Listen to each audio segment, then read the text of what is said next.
Hello everyone, welcome to our daily session of the Hindu news analysis. So we are going to discuss the important news articles which are important from our exam perspective. So let's move on to the front page of the newspaper.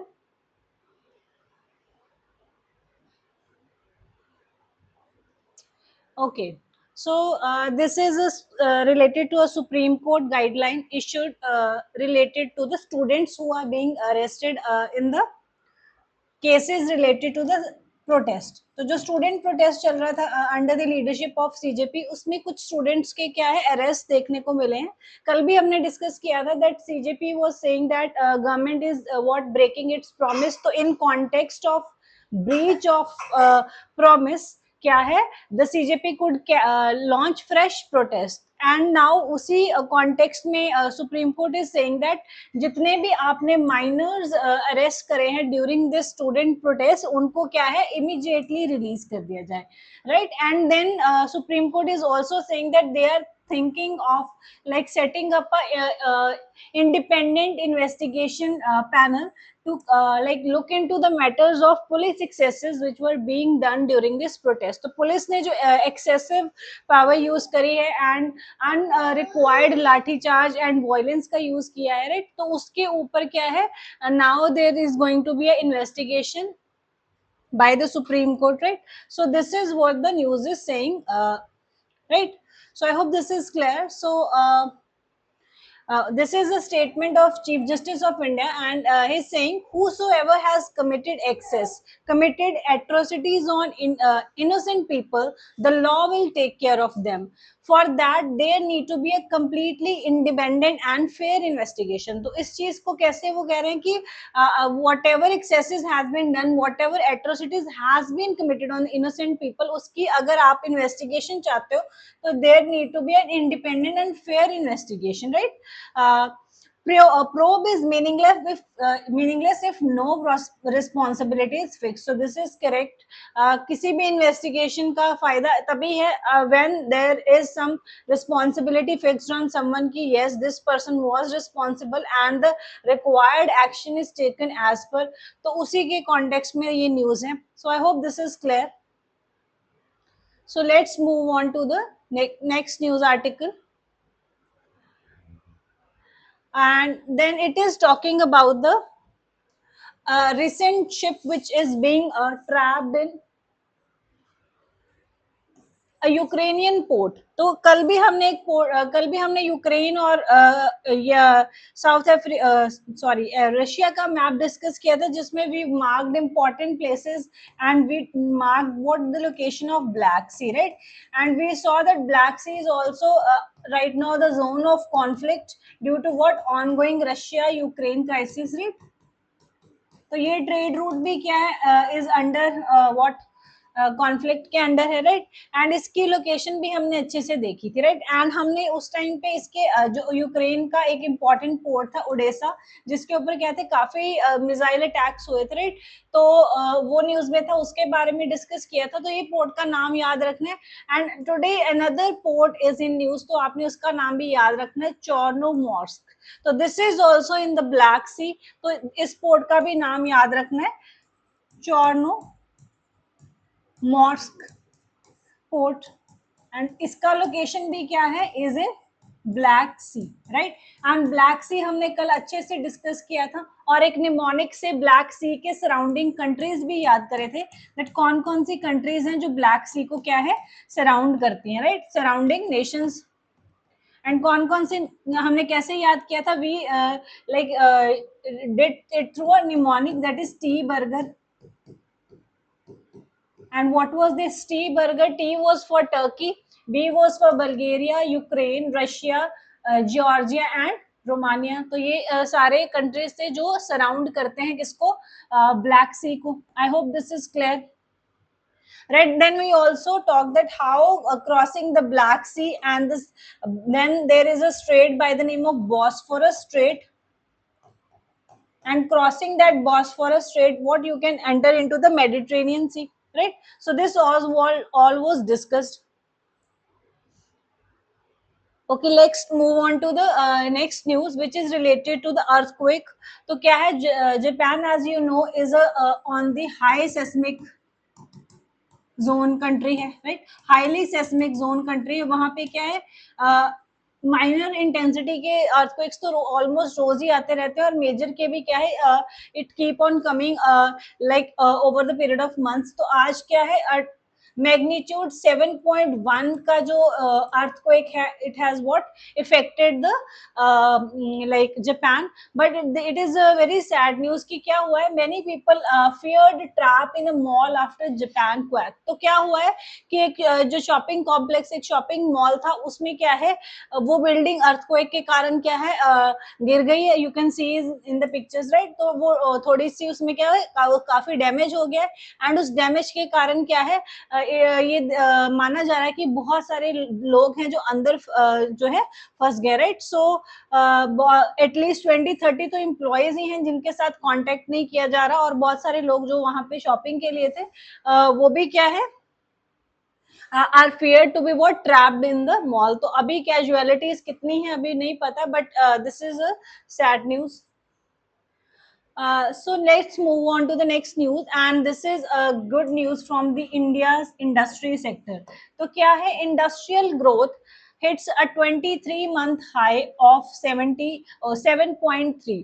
तो basically क्या है, index of, इसको हम detail में करेंगे class के last में. Index of industrial production क्या है, is released by Ministry of Statistics and Programme Affairs, in short मॉस्पी.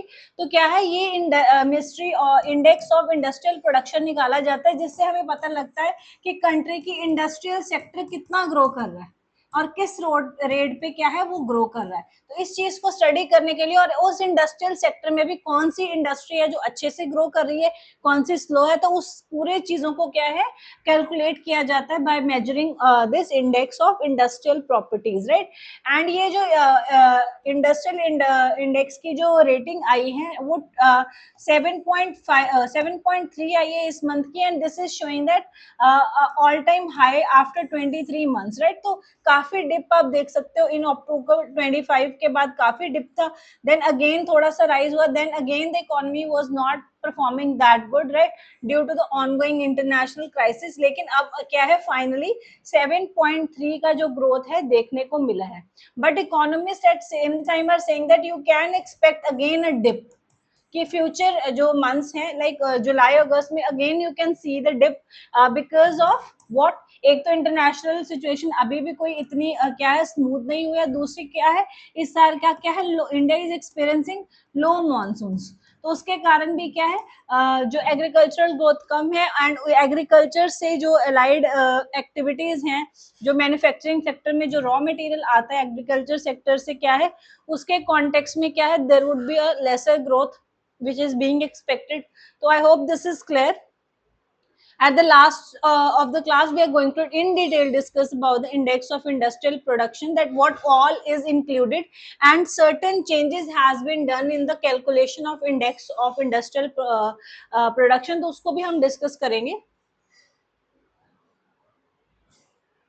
So let's move on to the next news article. And again the Kaveri water dispute is again in news, and it is saying that release Kaveri water to Tamil Nadu panel tells the Karnataka, right? So the committee which is formed under this Kaveri water dispute act, इसके under क्या है, जो है committee बनी है जिसका नाम है कावेरी वाटर रेगुलेशन कमेटी, जिसका काम क्या है, इंश्योर करना कि over the period of time there is proper release of water between the states, and there is क्या है, appropriate sharing on the decided percentage, right? तो वो सब वाटर शेयरिंग अच्छे से हो, और क्या है उसकी जो इम्प्लीमेंटेशन है अच्छे से, उसके लिए क्या है, कावेरी वाटर रेगुलेशन कमेटी बनाई जाती है, राइट? एंड इसने क्या बोला अभी, it is directing the Tamil Nadu, directing the Karnataka, कि आप कावेरी का जो वाटर है आप रिलीज करो तमिलनाडु के लिए. एज वी नो कि कावेरी क्या है, अभी is suffering the drought situation से जा रही है, तो राइट उसकी वजह से क्या है, वाटर क्राइसिस तो चल ही रहा है, तो हर कोई स्टेट के अपने बारे में सोचता है। तो कर्नाटका क्या है, अभी थोड़ा वो रिलक्टेंट था रिलीज करने में, तो अभी क्या है, गाइडलाइंस आए हैं to what release 35 cusecs of water daily for 15 days, right. तो ये जो है गाइडलाइंस आई है कर्नाटका गवर्नमेंट के लिए।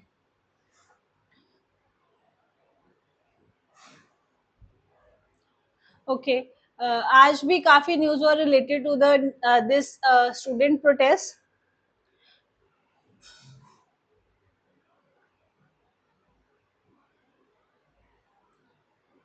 Okay, so let's talk about this thing. Is a very very important news from the ecology sector, environment ecology के topic से क्या है ये, this is very important news. So center has reissued draft of Western Ghat eco zone, right? तो जो draft जो notification है जो वेस्टर्न घाट में इको जोन के लिए, उसके क्या है, गवर्नमेंट ने फिर से री इश्यू करी है गाइडलाइंस। तो इसको थोड़ा सा समझते हैं कि पहली बात तो पता होना चाहिए वेस्टर्न घाट्स क्या है, थोड़ा सा वेस्टर्न घाट्स की भी ज्योग्राफी पता होनी चाहिए कहाँ पे है, right. Then we should know कि इको सेंसिटिव जोन्स क्या होते हैं, what is meaning of eco sensitive zone, कौन से एक्ट के अंडर ये डिक्लेयर करे जाते हैं इको सेंसिटिव जोन। एंड ये जो वेस्टर्न घाट्स को इको सेंसिटिव जोन जो डिक्लेयर किया गया है, इसमें क्या है, इसके लिए ऑनगोइंग प्रोटेस्ट भी चल रहे हैं, right. And why the certain sections of the society are protesting against this, तो ये सारा हमने क्या है डिस्कस करना है। Then will come on to the latest ये जो गाइडलाइंस है उसको भी हम रिवाइज करेंगे, लेकिन पहले क्या है, इसकी थोड़ी सी स्टैटिक इंफॉर्मेशन समझते हैं।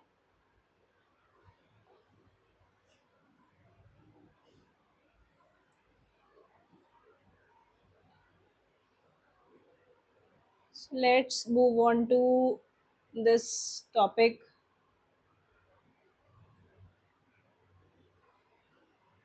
of eco-sensitive zones.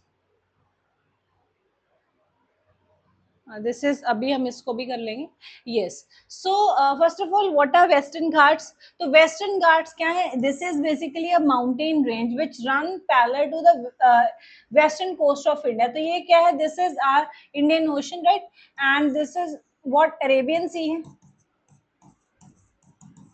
right, and from Gujarat, from here till Kerala, right, ये एक long chain of mountains is running which is known by the name of Western Ghats। तो कौन कौन सी स्टेट में ये स्प्रेड है, पहले तो ये किसी एक पर्टिकुलर स्टेट के स्पेसिफिक नहीं है, it's is spread in Gujarat, Maharashtra, Karnataka, some part of Goa, Kerala and Tamil Nadu, Nadu, right? So basically, this mountain chain is spread across 6 states, right? And approximate length of 1600 kilometers, right? You can see it was क्या है, it is a very environmentally क्या है, is very very important zone, right? So इसका क्या importance है, first of all you have to remember that it is UNESCO's World Heritage Site also, right? Students, we have done that UNESCO क्या है, एक World Heritage Site program चलाता है, right?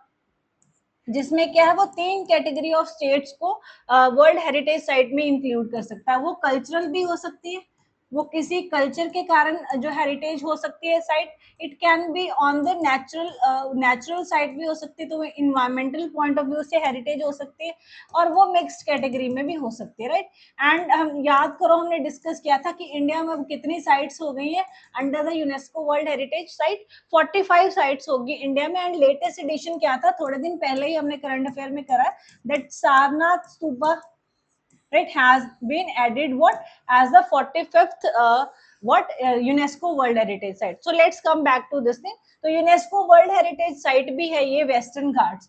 तो आप मुझे सोच के बताओ कि ये कौन सी कैटेगरी में आएगा, तो it is what, it would be fall in the category of natural sites, right.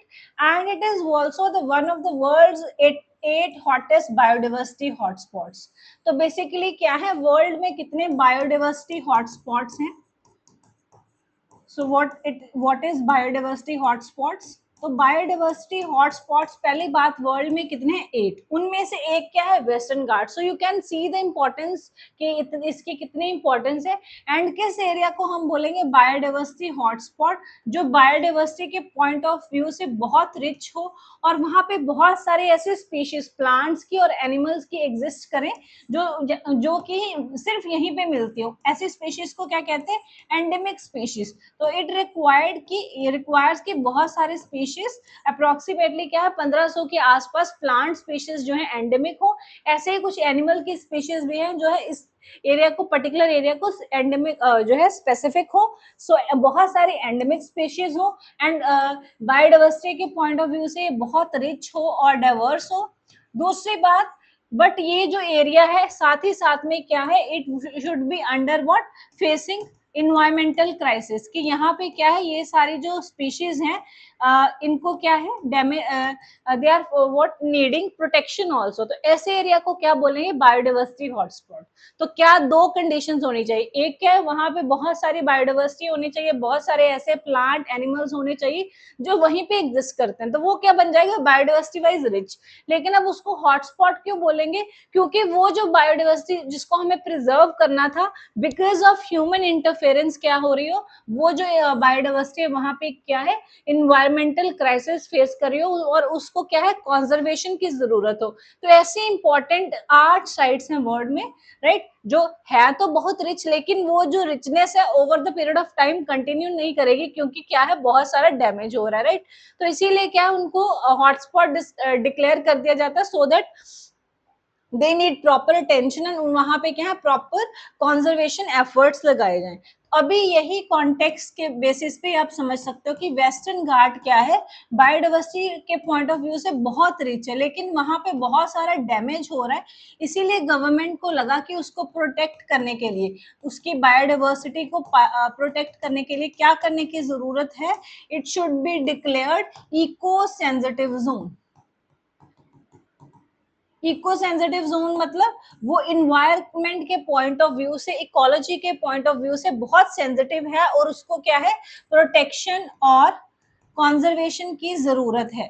वहां पे आपको कुछ चीजें बंद करनी पड़ेंगी क्योंकि वो आपकी जो एक्टिविटीज हैं उसको क्या है? डिस्टर्ब और डैमेज कर रही हैं। जैसे वहां पे क्या है? आपको कंस्ट्रक्शन बंद करनी पड़ेगी because of construction you are what? Clearing the area and that place is what? Suffering losses. तो वहां पे आप कंस्ट्रक्शन कर रहे हो तो उसकी वजह से क्या हो रही है? डिफॉरेस्टेशन हो रही है। डिफॉरेस्टेशन हो रही है मतलब फॉरेस्ट कम हो रहा है। फॉरेस्ट कम हो रहा है तो मतलब वहां पे जो उस फॉरेस्ट में जो वाइल्ड लाइफ रहती थी उसका क्या? घर छोटा हो रहा है, तो उसमें क्या है? कॉन्फ्लिक्ट्स हो रहे हैं, तो वाइल्ड लाइफ भी बेसिकली क्या है? कम हो रही है, राइट? सो ऐसी सारी प्रॉब्लम्स आ रही हैं। तो इसीलिए क्या है? वेस्टर्न घाट्स को डिसाइड किया गया था कि क्या डिक्लेयर कर दो? Eco sensitive zone, so that आप उसको क्या है? प्रोटेक्ट कर सको, right? So I hope you are understanding. Now थोड़ा सा पढ़ते हैं what is eco sensitive zoning. So eco sensitive zone क्या है? इट मींस आपने आइडेंटिफाई करना है ऐसा एरिया जो इन्वायरमेंटली क्या है? फ्रेजाइल है, मतलब on the verge of disturbance है, where certain development activities are regulated और prohibited to protect the biodiversity. तो ऐसा एरिया जो इन्वायरमेंट के पॉइंट ऑफ व्यू से क्या है? फ्रेजाइल है। तो वहां पे आपको कुछ एक्टिविटीज जो डेवलपमेंट के लिए चाहे जरूरी है, जैसे हमें क्या है? कंस्ट्रक्शन इज जरूरी, राइट? माइनिंग जरूरी है। डेवलपमेंट के पॉइंट ऑफ व्यू से माइन करोगे तो क्या मिनरल्स मिलेंगे, आप उनसे आप क्या है? एक्सपोर्ट इंपोर्ट करोगे, देन उससे क्या है? इकोनॉमी के लिए भी इंपॉर्टेंट है, एनर्जी सेक्टर के लिए भी इंपॉर्टेंट है, जैसे कोल माइनिंग। बट ये सारी एक्टिविटीज डेवलपमेंट के लिए तो इंपॉर्टेंट है, बट उस जगह की जो है बायोडाइवर्सिटी के लिए हार्मफुल है। तो इसीलिए क्या है? अगर आप किसी एरिया को इको सेंसिटिव जोन डिक्लेयर कर दोगे तो वहां पे आपको ये सारी एक्टिविटीज क्या करनी पड़ेंगी? इनके ऊपर रेगुलेशंस लग जाएंगी। ये नहीं है कि आप कितनी मर्जी माइनिंग कर सकते हो, कितनी मर्जी कंस्ट्रक्शन कर सकते हो, तो परमिशंस लगेंगी और जितनी और जिस जगह पे अलाउड होगे वहां पे ही कर पाओगे, आप इजिली कहीं भी नहीं कर पाओगे, right?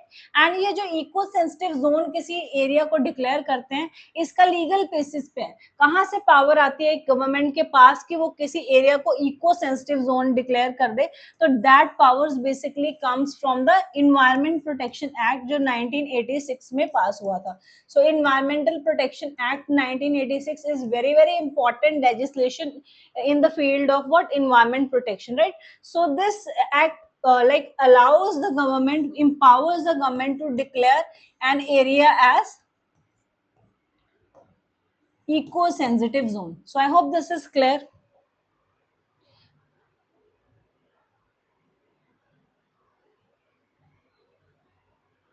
Okay, so let's move on to another information related to this declaring Western Ghats as eco-sensitive zone.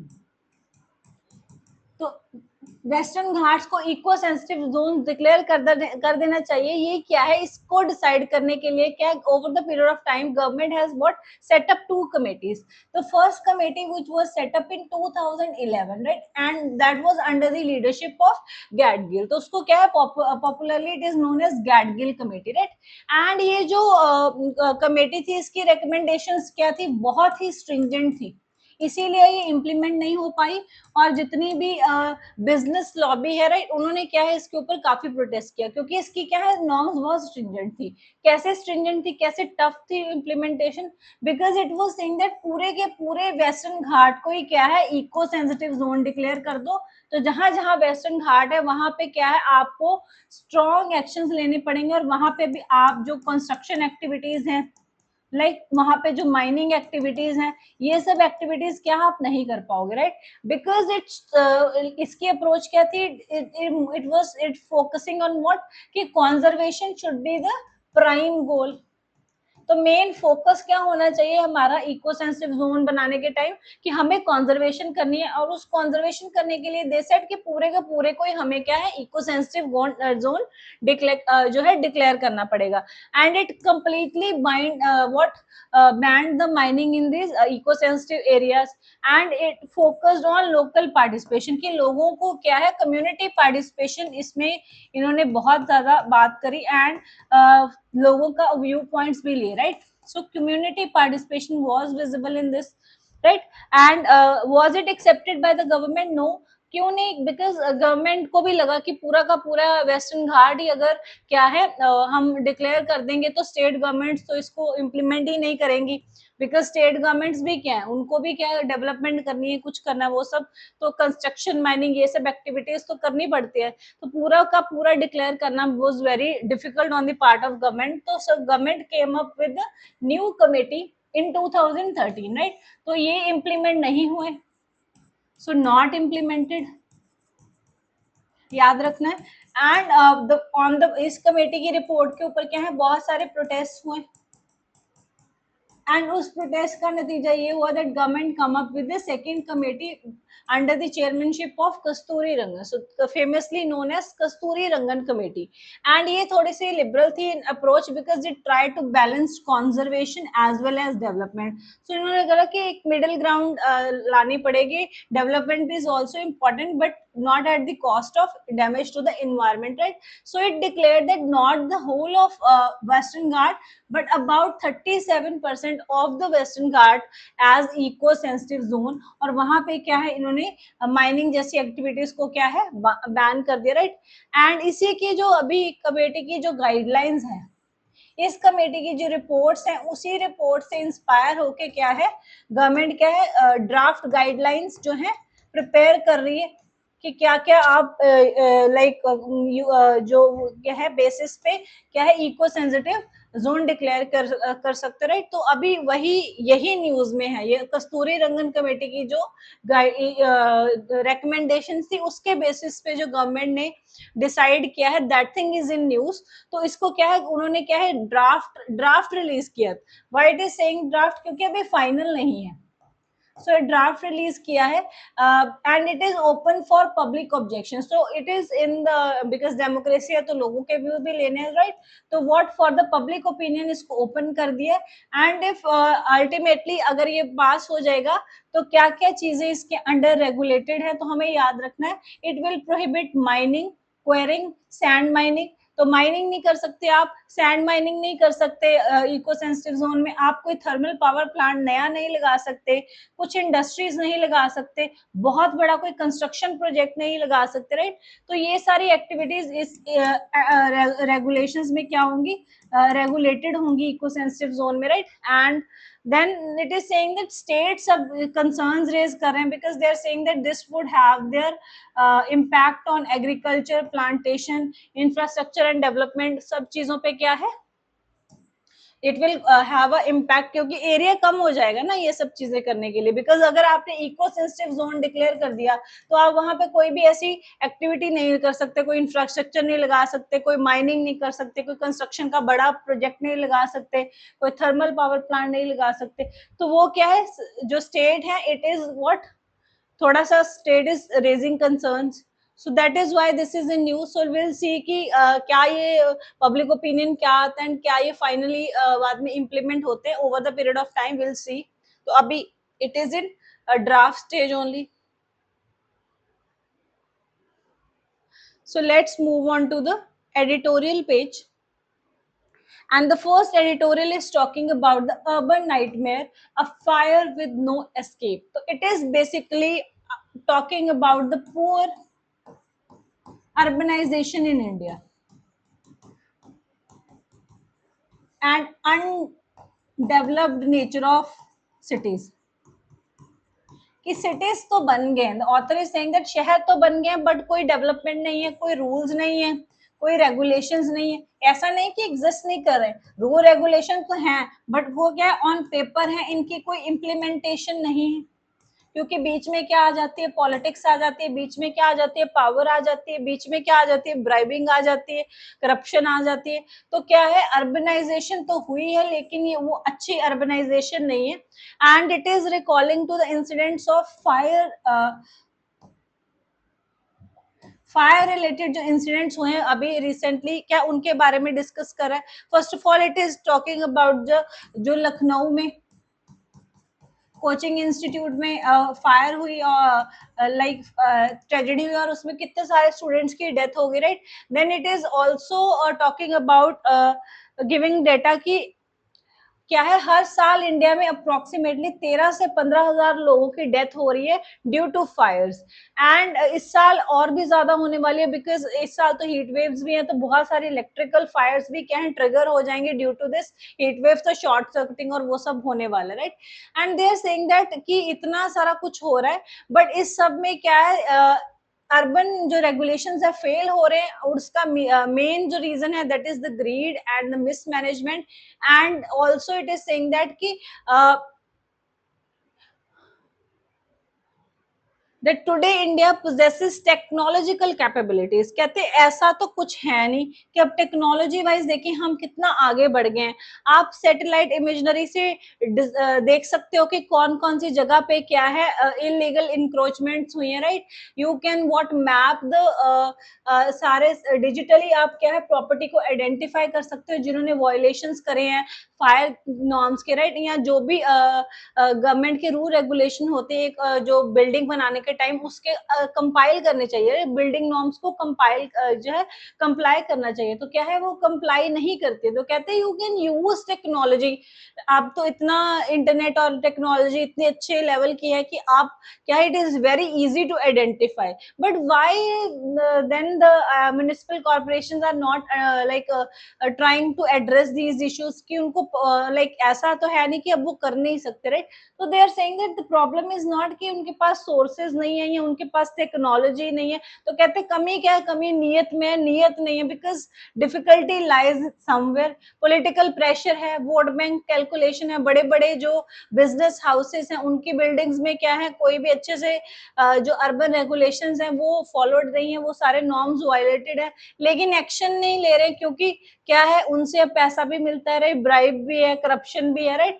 And ये सब क्या है इसी कॉन्टेक्स्ट में इट इज सेइंग दैट कि कुछ एड्रेस नहीं हो रहे हैं, जो इश्यूज हैं उसकी एड्रेसिंग कुछ नहीं हो रही है, राइट। सो बहुत सारे इन्होंने क्या है इंसिडेंट्स मेंशन करे हैं जहां पे अलग अलग जगह पे फायर जो है फायर से रिलेटेड क्या है बहुत सारे लोगों की डेथ हुई है, फायर इंसिडेंट्स की बात करिए। तो इट्स सेइंग दैट बहुत different cities and different government है, इवन डिफरेंट पॉलिटिकल पार्टीज भी हैं। बट आउटकम सेम ही है कि कहीं पे भी कोई अकाउंटेबिलिटी नहीं होती जब भी कोई ऐसा इशू होता है, बिकॉज करना ही नहीं चाहते. This is what author is trying to say. So the it is saying that कि कोई और नई स्कीम की जरूरत नहीं है ये सारी चीजों का एड्रेस करने के, कोई नया प्रोग्राम लगाने की जरूरत नहीं है. Already there are enough schemes, missions, programs which are launched by the government over the period of time. जरूरत क्या है उन सब स्कीम्स को अच्छे से इम्प्लीमेंट करने की, तभी ये जो प्रॉब्लम्स हैं अर्बनाइजेशन में, जो इश्यूज हैं, B it of sewage, B it of drinking water, B it of this fire accidents, right, ये सब कब एड्रेस होंगे जब आप क्या है अकाउंटेबिलिटी लोगे, जब ट्रांसपेरेंसी होगी कि पैसा कहाँ जा रहा है, and when what there is a political will, तभी ये सारी चीजें क्या है सॉल्व हो पाएंगी. So I hope this is clear.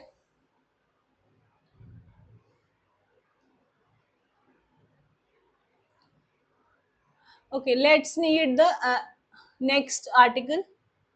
So next editorial is what trying to say. It is talking about the diminishing relevance of Commonwealth games. So it is saying that कि Commonwealth का जो craze और जो importance और जो relevance पहले थी अब उतनी नहीं रह गई है, right? So it is talking कि क्या है चाहे इंडिया के, first start with the good news कि क्या है मीराबाई चानू क्या है, she has become the first Indian women weightlifter to score her third consecutive gold medal at the Commonwealth Games. तो ये तो अच्छी बात उन्होंने बताई है, but then is saying that but वो क्रेज नहीं रह गया कॉमनवेल्थ गेम्स का ऑल ओवर द वर्ल्ड जितना कि क्या ओलंपिक्स के लिए देखा जाता है, राइट, या व्हाट अभी फीफा के लिए भी देखा गया, तो उतना उस लेवल का जो है एक्साइटमेंट और क्रेज क्या है और उतना रेलेवेंस अब कॉमनवेल्थ गेम्स का नहीं फील हो रहा, राइट.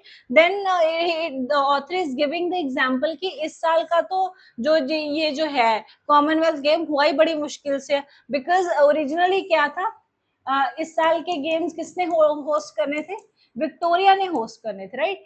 विक्टोरिया में होस्ट करने थे, विक्टोरिया कहाँ पे, ऑस्ट्रेलिया में, राइट. तो बेसिकली क्या है ऑस्ट्रेलिया ने डिनाई कर दिया that we are not going to hold this Commonwealth Games. They said कि we are suffering from the huge inflation and spiralling cost, तो हम क्या है ये अफोर्ड नहीं कर पाएंगे, already we are suffering from inflation, तो अभी इस टाइम पे क्या है हम बेसिकली कॉमनवेल्थ गेम्स होल्ड नहीं कर पाएंगे. तो ऐसे लग रहा था कि पता नहीं इस साल होंगे कि नहीं. देन इवेंचुअली क्या हुआ, ग्लासगो केम फॉरवर्ड. तो अभी हमने क्या डिस्कस किया था कुछ दिन पहले कि कॉमनवेल्थ गेम्स कहाँ पे हो रही है इस साल. इस साल का वेन्यू क्या है, ग्लासगो है, कहाँ पे, स्कॉटलैंड में. लेकिन actually this was not the decided venue, होना कौन सा चाहिए था, विक्टोरिया. विक्टोरिया कहाँ पे, ऑस्ट्रेलिया में, लेकिन दे बैक्ड ऑफ सेइंग कि हम क्या है अफोर्ड नहीं कर पाएंगे, ऑलरेडी बहुत महंगाई है, ये सब हम नहीं अफोर्ड कर पाएंगे. तो लास्ट मिनट पे क्या है ग्लासगो केम फॉरवर्ड, उन्होंने कहा चलो कोई बात नहीं हम होस्ट कर देते हैं, राइट. बट उन्होंने कहा जितने सारे गेम्स होते हैं हम उतना तो एकदम इतनी जल्दी नहीं कर पाएंगे, तो हम क्या है इसको कुछ स्केल डाउन फॉर्म में कर लेते हैं. तो क्या है सारे गेम्स जितनी कॉमनवेल्थ में होती है वो सारे गेम्स इस बार क्या है नहीं होंगे. So it is what event with a scale down version. तो सिर्फ 10 इंटीग्रेटेड डिसिप्लिन में क्या है गेम्स होंगी. तो उसके बारे में इट इज सेइंग दैट कि उतना रेलेवेंस नहीं रहा, इतनी एक्साइटमेंट भी नहीं रही और उतनी क्या है लोगों में एक एक्साइटमेंट नहीं है इसके लिए. Then it is talking something sad about Indian athletes also, saying that कि बहुत सारे हमारे athletes have been what are consuming substances which are banned, right. तो जो कि बैंड है, राइट, इंटरनेशनल लेवल पे, तो उनके ब्लड में क्या है जब टेस्ट हुए तो वो दैट हैज बीन डिटेक्टेड, तो क्या है they have been what caught consume banning substance and then they were like not allowed to like participate. तो दिस इज ऑल्सो समथिंग जिसके ऊपर इंडिया को सोचने की जरूरत है, because we are planning to host 2030 का जो कॉमनवेल्थ गेम्स का वेन्यू क्या होगा 2030 में, कहाँ पे होने वाले, it is going to take place in India. तो इट्स सेइंग दैट आप होस्ट तो करना चाहते हैं, लेकिन ऐसे ऐसे जो आपके स्पोर्ट्स पर्सन और स्पोर्ट्स अथॉरिटीज में इश्यूज हैं उसको क्या है आपको इशू सॉल्व करने की जरूरत है। Then it is also telling कि 2011 में जब कॉमनवेल्थ गेम्स इंडिया में हुए थे, कहाँ पे, न्यू दिल्ली में हुए थे, तो बहुत सारी करप्शन हुई थी। कॉमनवेल्थ करप्शन फ्रॉड के नाम से यू कैन सर्च, तो यू विल फाइंड डेटा कि कितना पैसा जो गवर्नमेंट ने कॉमनवेल्थ गेम्स के लिए स्टेडियम्स और वो सब बनाने के लिए दिया था वो कितना मिसयूज हुआ, राइट। तो वो करप्शन के चार्जेस बाद में देखे गए और देखा कि एक पूरा स्कैम था on the name of Commonwealth games जो कंट्री ने फेस किया। तो कहते वो सारे जो चीजें हैं इस पर रिपीट नहीं होनी चाहिए और क्लीन स्पोर्ट होनी चाहिए, right. So this is what the author is talking about. So I hope this is clear. Okay, so let's talk about the new editorial, which is saying that Iran's Afghan balancing act amid regional upheaval. So it is talking about that how Iran is balancing its Afghan policy, right?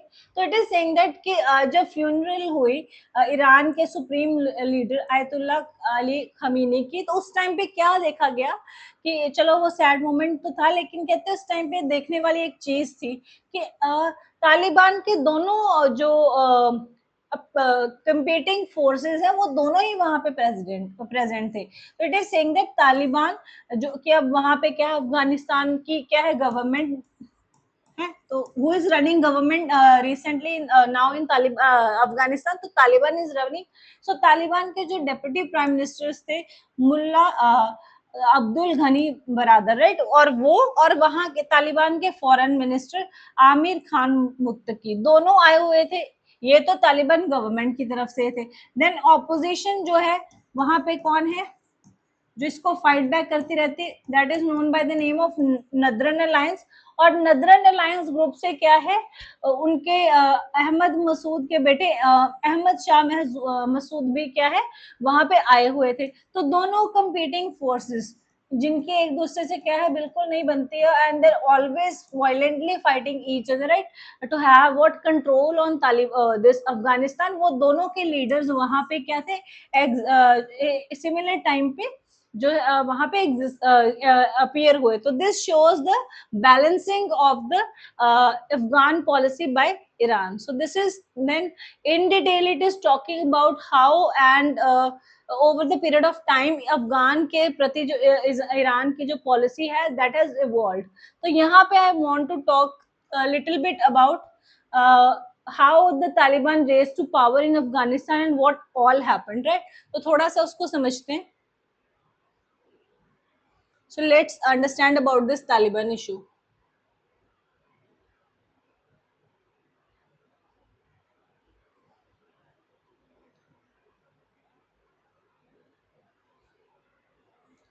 This is an interesting issue that how everything happened.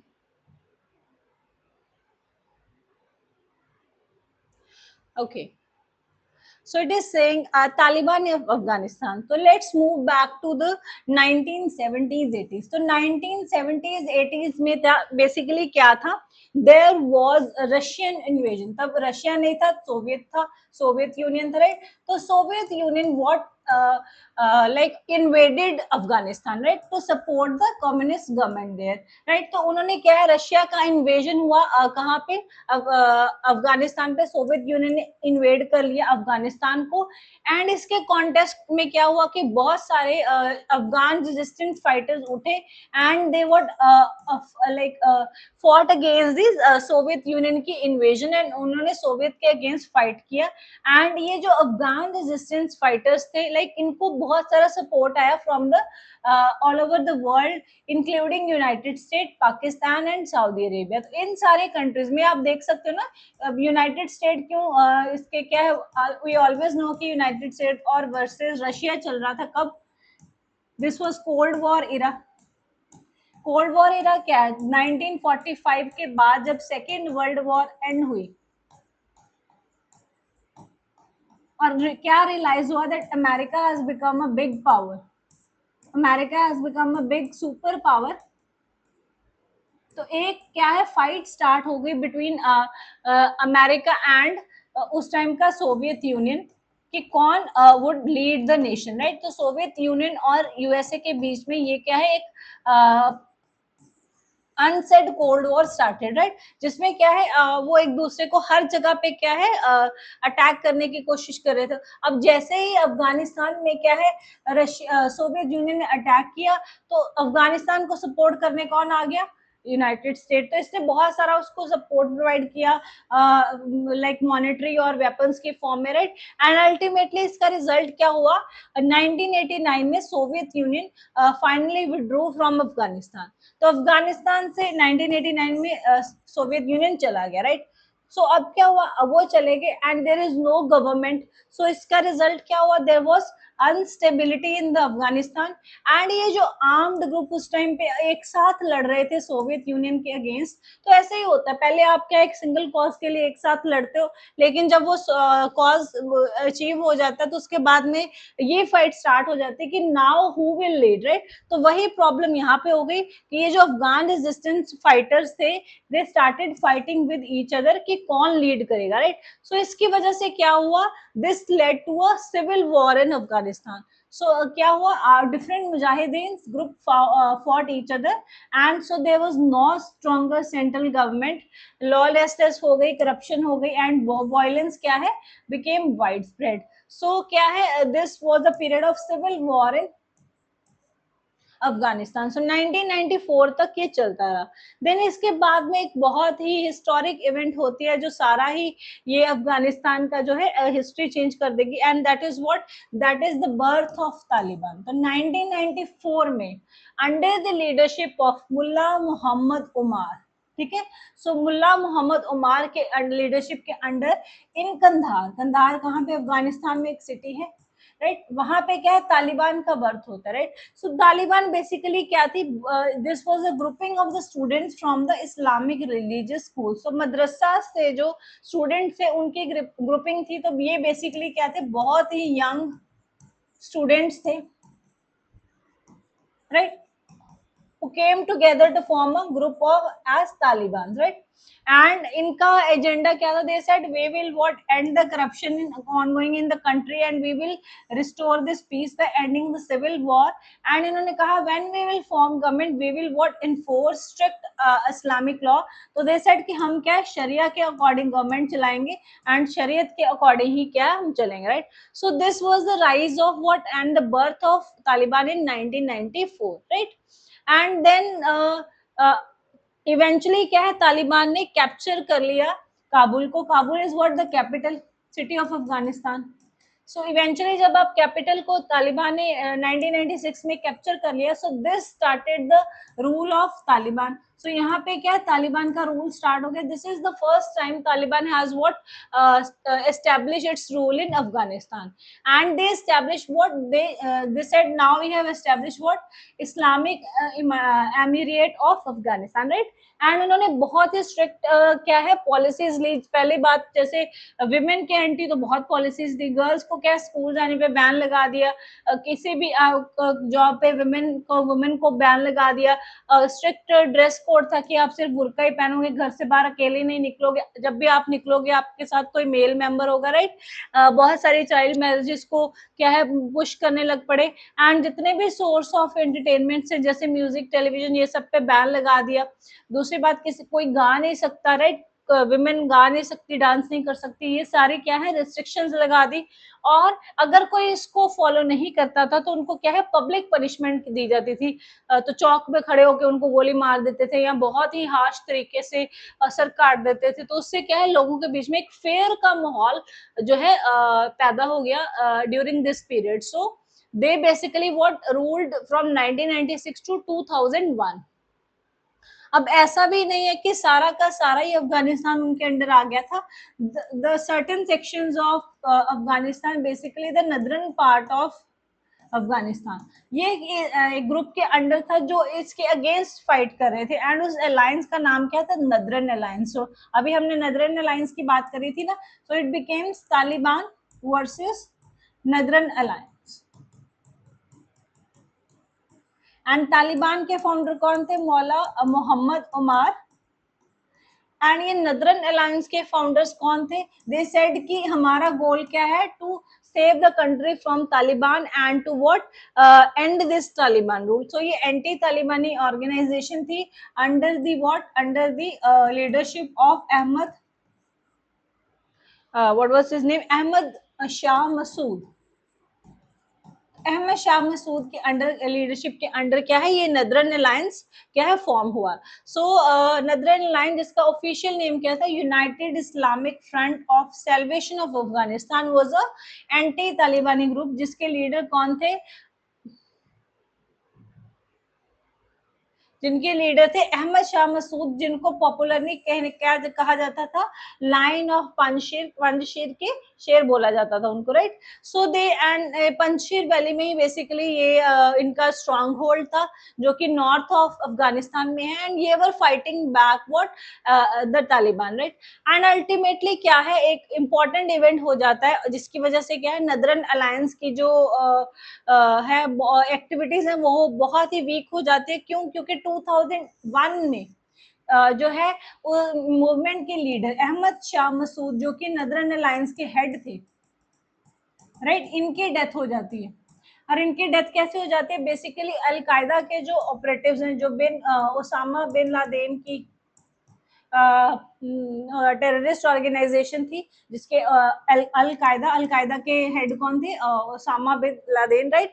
तो Al Qaeda के जो operatives हैं journalist बन के जाते हैं क्या pose as journalist and they what kill Ahmad Shah Massoud को क्या है उसकी किलिंग कर देते हैं. तो इसके बाद में क्या है नदरन अलायंस क्या है काफी वीक हो जाएगी. लेकिन एक और इवेंट जो हो जाता है बहुत ही ड्रास्टिक आफ्टर दिस किलिंग. तो अहमद शाह मसूद को मारने के बाद अलकायदा एक और बड़ी एक्टिविटी करता है जो वर्ल्ड लेवल पे दुनिया को हिला के रख देती है.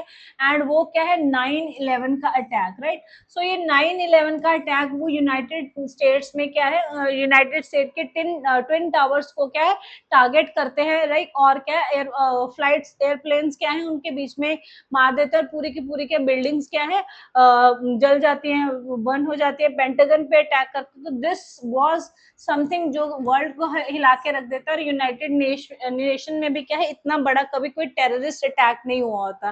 एंड यूनाइटेड नेशन फील्स की ये उसकी क्या है सोवरेनिटी और को क्या है चैलेंज किया गया है. एंड इसके रिजल्ट में क्या है यूनाइटेड नेशन एक वॉर पे लग जाता है कि we are what going to finish this Al Qaeda and we are going to catch and kill the Osama bin Laden. तो उसके लिए क्या है अल्टीमेटली यूएस के जो स्टेप्स स्टार्ट हो जाते हैं तो वो ढूंढने लग जाते हैं तालिबान को, right. And then over the period of time they came to know कि अल कायदा को क्या है अब Taliban is what giving support and पनाह दे रहा है, राइट. सो बेसिकली क्या है यूएसए डिसाइड कि they will invade Afghanistan.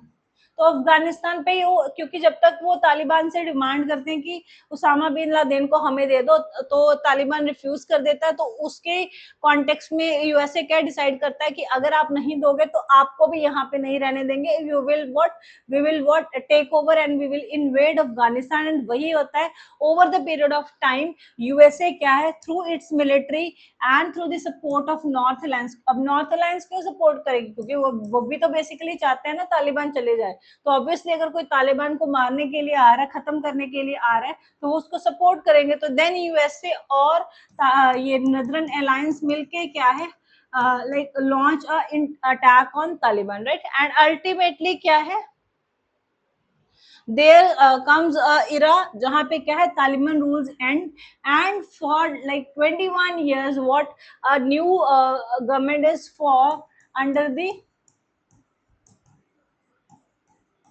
USA, right. तो 2001 से लेके 2021 तक वहां पे एक न्यू अफगान गवर्नमेंट बनती है, right.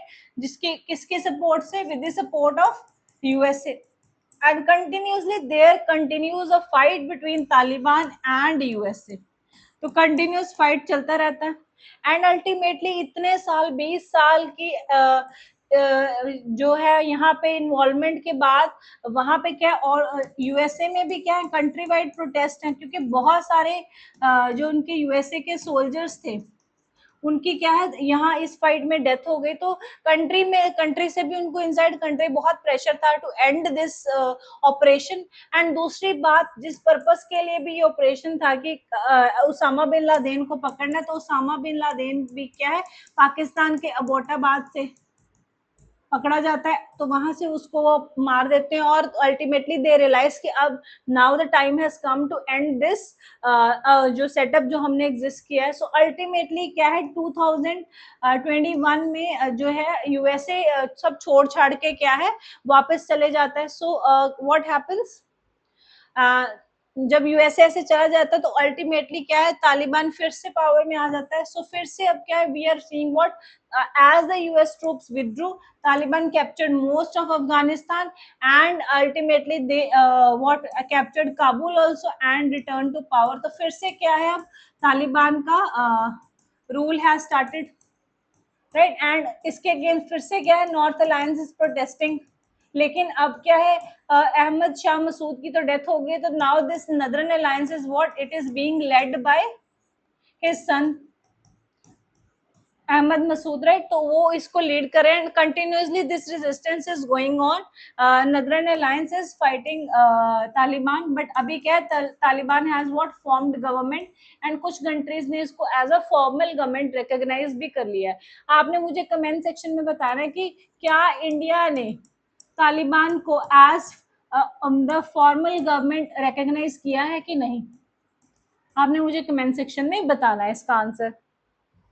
I hope you understood कि सारा क्या हुआ. So I have put a small timeline on this one slide so that you can revise from here. So basically क्या हुआ 1979 में सोवियत ने इन्वेड किया एंड उस टाइम पे क्या है बाद में 89 में सोवियत ने विड्रॉ कर लिया। उसके विड्रॉवल के बाद क्या है यहाँ पे was a time of instability and infighting between the groups जो पहले बने थे इसको भगाने के लिए, राइट। एंड अल्टीमेटली क्या हुआ 1994 में कौन पावर में आ गया, तालिबान लाइक पावर में आ गया एंड दे कैप्चर्ड 1996 में तालिबान ने काबुल कैप्चर कर लिया एंड यहाँ से क्या है Taliban rule starts for the first time, right. And उसके बाद में क्या है एक नदरन अलायंस है जो उसको कंटिन्यूसली रेजिस्ट कर रही है, लेकिन उसकी रेजिस्टेंस को एक बार ब्रेक लग जाती है 2001 में क्यों, क्योंकि इसके जो लीडर है उसको क्या नाम है उसका अहमद शाह मसूद, उसकी डेथ हो जाती है, उसको मार देते हैं। देन इसके बाद ही क्या 2001 में क्या होता है एक और इंसिडेंट होता है 9/11 का अटैक होता है, राइट। 9/11 का अटैक अलकायदा करता है यूएसए पे और उसका बदला लेने के लिए क्या अल्टीमेटली यूएसए क्या है नदरन अलायंस के साथ मिलके क्या है तालिबान को पावर से रिमूव कर देता। तो ये जो तालिबान 1996 से रूल कर रहा था ये रूल एंड हो जाता है किसमें इन 2001, राइट। एंड 2001 से लेके देन 2021 तक किसका रूल रहता है government Afghan government under USA, right. तो यूएसए के सपोर्ट से अशरफ गनी के अंडर गवर्नमेंट बनती है, राइट। एंड अल्टीमेटली क्या है 2001 में फिर से यूएसए लेफ्ट एंड उसके बाद क्या होता है Taliban returns to power and now also Taliban is in power. So I hope this is clear कि कैसे कैसे ये सारे सिचुएशन अफगानिस्तान में हुई है।